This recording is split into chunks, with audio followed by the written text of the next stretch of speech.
Olá, queridos, Pribeda Cardim, Ministério Fala com Jesus. Nós estamos ainda aqui nesse lugar maravilhoso, Campos do Jordão, aqui, Pico de Itapeva, que já é uma cidade, município de Pindamonhangaba. Mas a gente tem aqui, olha só, uma vista maravilhosa, panorâmica, de muitas cidades aqui do Vale do Paraíba.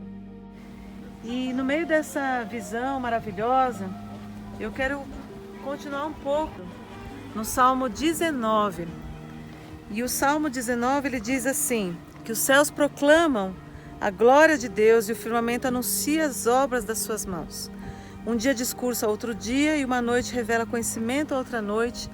Não há linguagem, nem há palavras, e deles não se ouve nenhum som. No entanto, por toda a terra se faz ouvir a sua voz e as suas palavras até os confins do mundo. Ou seja, Deus continua falando com seu povo, Deus continua falando com a sua criação, Deus continua falando com seus filhos e filhas.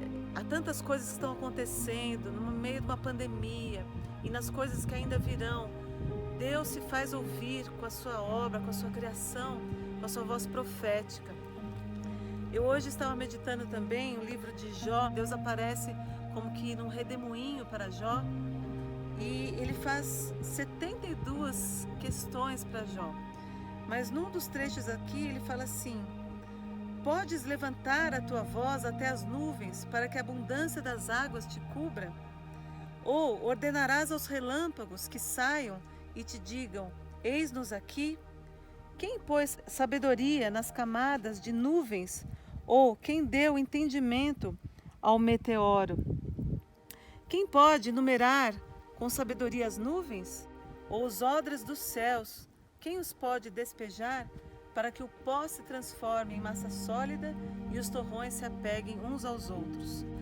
Deus está falando aqui que Ele é soberano, que Ele tem essa voz dos trovões, a voz das muitas águas.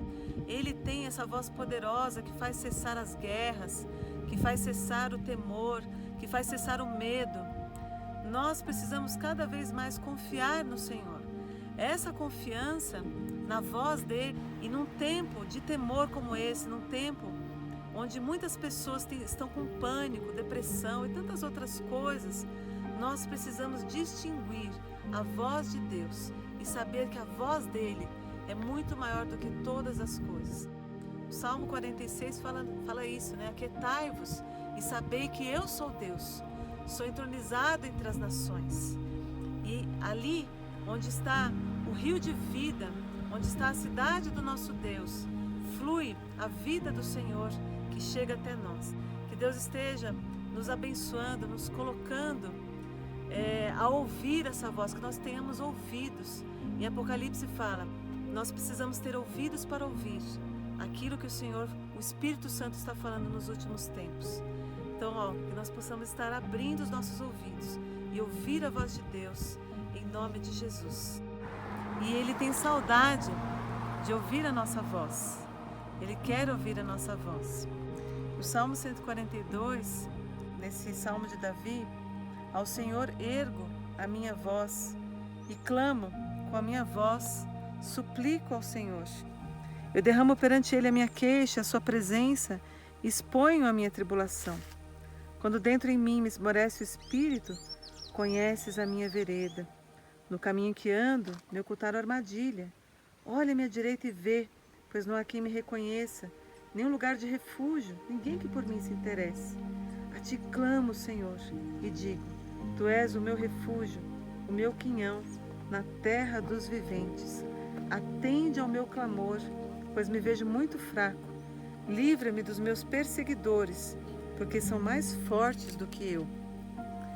Tira a minha alma do cárcere, da prisão, para que eu te dê graças ao teu nome. Os justos me rodearão quando me fizeres esse bem. O Senhor tendo essa voz tão poderosa, a misericórdia e a bondade dEle são tão grandes, que Ele quer de nós, requer de nós, ouvir a nossa voz, ouvir o nosso clamor. Então esse é um tempo que nós podemos clamar, que nós podemos orar, que nós podemos erguer a nossa voz a Ele e suplicar o seu favor. Ele nos ouve, Ele nos atende. Com todo o poder que Ele tem, com toda a graça que Ele tem, certamente Ele vai nos atender. Em nome de Jesus.